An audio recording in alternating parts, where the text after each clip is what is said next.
सेवक संघ से जुड़े हुए जितने संगठन हैं उन्होंने भी बहिष्कार कर दिया, ठंडा मतलब टॉयलेट पीने को। 70 संस्थाएं इस देश में हैं जो अभी पेप्सी कोक के खिलाफ काम कर रही हैं। हमें बहुत खुशी है, जब काम शुरू हुआ था तो हम अकेले थे, आज 70 संस्थाएं पूरे देश में, और इन सब संस्थाओं का मिला जुला परिणाम है कि 70% बिक्री उनकी कम हुई है, 30% भी कम हो जाएगी अगर हम अपने जीवन में ये कसावट रखें। नहीं तो मैं आपको एक बहुत बहुत ताजा उदाहरण देके जाता हूं जो मैंने पहले कभी आपको बताया नहीं, क्योंकि ये घटना अभी घटित हुई है। अमिताभ बच्चन नाम का एक फिल्म एक्टर है, इसकी कहानी है। थोड़े दिन पहले ये बीमार था और आपको याद है इसका ऑपरेशन हुआ पेट और 9 घंटे तक ऑपरेशन चला। इसको बीमारी क्या हुई? डायवर्टिकुलाइटिस, बड़ी अंतड़ियों का रोग होता है और इसमें अंतड़ियां सड़ जाती हैं। तो जिस डॉक्टर ने उसका ऑपरेशन किया उसको मैंने एक बार पूछा कि भाई आपने 9 घंटे अमिताभ बच्चन का क्या ऑपरेशन किया? तो उसने कहा कि उसकी बड़ी आंत सड़ गई थी, जगह जगह से उसको काट के निकाला, तो 9 घंटे लगे। उन्होंने कहा हाँ लगे। तो ये काट काट के जो बड़ी आंत निकाली आपने, क्यों निकाली? तो उन्होंने कहा अगर नहीं काटता तो मर जाएगा, तो उसको बचाने के लिए ये किया। तो कैसे सड़ गई उसकी बड़ी आंत? क्योंकि बड़ी आंत तो साधारण लोगों की नहीं सड़ती, जो लोग बहुत शराब पीते हैं उनकी बड़ी आंत सड़ती है, जो बहुत सुअर का मांस खाते हैं जिसको पोर्क कहा जाता है उनकी बड़ी आंत सड़ती है, जो बहुत ज्यादा गुटखा खाते हैं उनकी बड़ी आंत सड़ती है, जो बहुत ज्यादा ये pizza burger hot dog cold dog और मैगी खाते हैं उनकी भी सड़ती है। लेकिन अमिताभ बच्चन ये कुछ भी नहीं करता, ना पिज्जा बर्गर खाता है, ना शराब पीता है, ना बीड़ी सिगरेट पीता है, ना गुटखा खाता है, कुछ नहीं करता, फिर कैसे सड़ गई? तब वो डॉक्टर ने कहा कि वो पेप्सी कोक पीता है और इससे भी बड़ी आंत सड़ जाती है। और डॉक्टर ने कहा कि 10 साल से पीता है, 10 साल में उसकी बड़ी आंत सड़ गई। तो मैंने उस डॉक्टर को कहा आपने ये बात बताया अमिताभ बच्चन को? उसने कहा हाँ बता दिया। तो मैंने पूछा उसका क्या रिएक्शन है?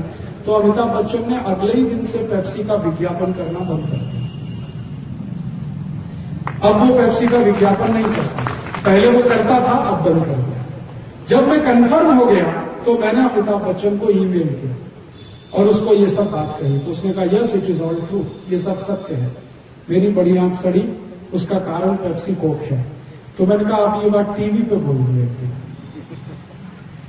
हाँ, कि मेरी बड़ी आंत सड़ गई है, उसका कारण ये पेप्सी कोक है, और आपके साथ अपने डॉक्टर को भी बिठा दो, हाँ, वो बताएगा, क्योंकि ऑपरेशन उसी ने किया है। तो अमिताभ बच्चन ने कहा कि ये मैं नहीं कर सकता। तो मैंने कहा चलो इस पे एक फिल्म बना दो आप कि पेप्सी कोक पीने से कैसे बड़ी आंत सड़ जाती है, 3 घंटे की फीचर फिल्म बना दो। तो उसने कहा ये भी नहीं कर सकते। क्यों, क्या तकलीफ है? तो उसने कहा कि मैंने इस कंपनी से 100 करोड़ रुपए लिए पेप्सी से, और जब रुपए लिए थे तो समझौता किया, एग्रीमेंट किया है कि जब तक ये कंपनी भारत में रहेगी मैं इसके खिलाफ बात नहीं बोलूंगा। कंपनी ने मुझसे लिखवा लिया, और अगर मैंने बोला तो ये कंपनी मेरे ऊपर 500 करोड़ का दावा करेगी, मुझे 500 करोड़ देना पड़ेगा, मेरे पास इतना पैसा नहीं है, मैं कंगाल और भिखारी हो जाऊंगा, इसलिए मैं ये बोल नहीं सकता। तो मैंने उसको पूछा मैं बोलूं? तो उसने कहा हाँ आप बोलो, आपने तो कोई समझौता नहीं किया कंपनी से। तो मैंने कहा मैं आपका नाम लेके बोलूं? उसने कहा हाँ मेरा नाम लेके बोल सकते हो, अगर मेरा नाम लेके आप बोलो और लोगों का कुछ भला होता हो तो मुझे इसमें आपत्ति नहीं है, आप मेरा नाम लेके बोलो कि अमिताभ बच्चन को पेप्सी कोक पीने से ये हुआ है। तो आप सोच लो ये पेप्सी कोक कितना खतरनाक है। इसलिए कभी भी गलती से मत पीना, किसी घर में आने वाले अतिथि को तो बिल्कुल मत पीना। अतिथि भगवान के समान होता है, उसको संडास साफ करने का पानी नहीं पिला सकते, ये आप ध्यान रखें। अगर हम पेप्सी कोक ना खरीदें तो अमेरिका की कोई चीज ना खरीदें। ये कॉलगेट भी अमेरिका का है, कॉलगेट, क्लोजअप, पेप्सोडेंट, सिबाका, फॉरेंस ये भी बंद कर दें। ये pizza burger hot dog cold dog भी अमेरिका का, कभी ना खाएं। मैगी भी अमेरिका की है। आपको मालूम है अभी सबसे सनसनीखेज रहस्य उद्घाटन हुआ है कि pizza burger hot dog cold dog और मैगी ये सब सुअर के मांस से बनते हैं, सब के सब सुअर के मांस से बनते हैं। और भारतीय एक व्यक्ति अमेरिका में रहते हैं, वो कट्टर जैन है, उन्होंने अमेरिका के मैकडोनल्ड कंपनी पे केस किया कि इन्होंने मेरा धर्म भ्रष्ट किया। कैसे? वो कंपनी बोलती है दिस इज ऑल वेजिटेरियन, तो बेचारे वो खाते रहे बहुत दिन तक, फिर एक दिन उनको शक हो गया कि इसका टेस्ट कुछ बदला बदला सा है, तो उन्होंने पिज्जा बर्गर खरीदा और टेस्टिंग के लिए दे दिया लेबोरेटरी में। तो लेबोरेटरी ने कहा ये सुअर की चर्बी का है, तो कंपनी पे दावा ठोक दिया उन्होंने। अब मुकदमा चल रहा है उनका, थोड़े दिन में उसका फैसला आ जाएगा। कंपनी उनसे सेटलमेंट करना चाहती है कि आप मुकदमा वापस ले लो, हम $50 करोड़ दे देंगे। लेकिन वो भाई इतना कट्टर जन है, उसने कहा कि मैं आपको सबक सिखाऊंगा, पैसे नहीं लेने मुझे। सारी दुनिया को पता चले कि ये pizza burger hot dog cold dog सुअर के मांस से बनता है। तो मैंने अभी उनसे वो पूरे केस की रिपोर्ट मंगाई है।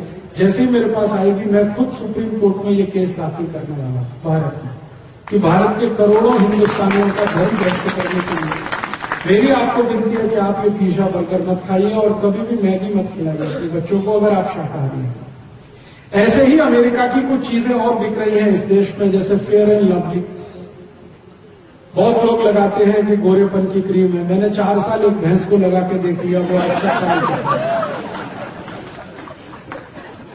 दुनिया में कोई काला गोरा नहीं हो सकता। जो काला है वो काला है, जो गोरा है वो गोरा, रंग नहीं बदलता कभी। हमने इस फेयर एंड लवली के खिलाफ मुकदमा किया मद्रास हाईकोर्ट में, उसमें हम जीते, कंपनी हारी। वो कैसे मुकदमा था, मेरा एक दोस्त है, वो मेरे साथ पढ़ता था इंजीनियरिंग में, तमिलनाडु का है, वो बहुत काला है, इतना काला है आपके घर में तवा है ना उसको उल्टा कर दो, इतना काला।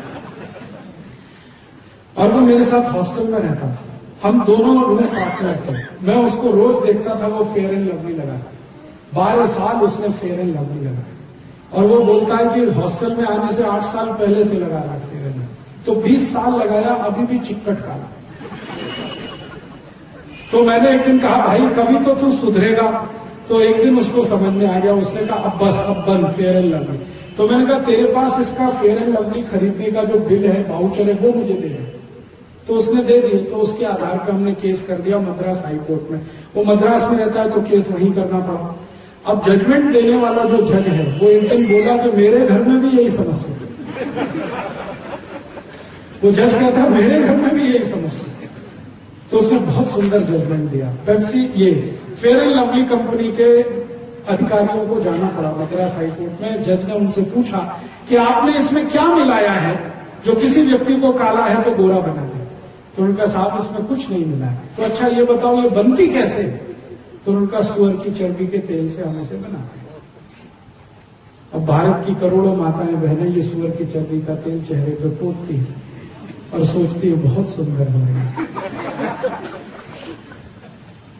सुंदरता फेयर एंड लवली में नहीं है, क्रीम पाउडर लिपस्टिक में नहीं है। सुंदरता गुण, कर्म और स्वभाव में है। आपका गुण अच्छा है, कर्म अच्छा है, स्वभाव अच्छा है तो आप अच्छा है। आप मत लगाइए फेयर एंड। फिर आप बोलेंगे कौन सी क्रीम लगा, कोई मत लगाइए, जैसे आप हैं बहुत अच्छे। त्वचा हमारी जैसी है बहुत ही अच्छी, इसमें क्रीम पाउडर लगा के इसको खराब मत करिए। क्योंकि सभी वैज्ञानिक जो त्वचा रोग विशेषज्ञ हैं वो ये कहते हैं कि त्वचा को जितना ज्यादा केमिकल्स लगाएंगे उतनी खराब हो जाएगी, तो कुछ मत लगाइए। और ये कितनी महंगी है फेयर एंड लवली। 25 ग्राम 40 रुपए में है, 50 ग्राम 80 रुपए में है, 100 ग्राम 160 रुपए की है, 1 किलो 1600 रुपए की। अब 200 रुपए किलो का काजू है, 300 रुपए किलो बादाम है, 1600 रुपए किलो ये सुअर की चर्बी का तेल। अगर आप थोड़े भी होशियार हैं तो 200 रुपए किलो बादाम खाइए, काजू खाइए, ये 1600 रुपए किलो की क्यों क्रीम लगाते हैं? बंद करिए इसको, कुछ जरूरत। और भाइयों से निवेदन है कि अमेरिका की शेविंग क्रीम ना लगाएं, जैसे पामोलिव, ओल्ड स्पाइस, सब अमेरिकन। दाढ़ी बनानी है तो दूध से बनाए, मैं आपको पहले बोल के गया था, अभी रिपीट कर रहा हूं। दूध ले लीजिए, चेहरे में लगाइए, रेजर चलाइए, बहुत क्लीन शेप बनता है। नहीं तो दही ले लीजिए, दही रगड़ के चेहरे पे रेजर चलाइए, बहुत क्लीन शेप बनती है, खर्चा भी कम होता है, स्मार्टनेस भी आती है। और दूध और दही से दाढ़ी बनने लगे तो उसकी बिक्री बढ़ेगी, तो मुनाफा किसानों को मिलेगा, तो किसान अमीर हो जाएंगे तो देश भी अमीर हो जाएगा। आप अगर अपने जीवन में थोड़ा बदलाव करें तो अमेरिका की हर कंपनी को हम जवाब दे सकते हैं। आपकी जीवन शैली थोड़ी बदल दे, भारतीयता वाली जीवन शैली पे आ जाए तो अमेरिका का कोई धंधा इस देश में नहीं चलना।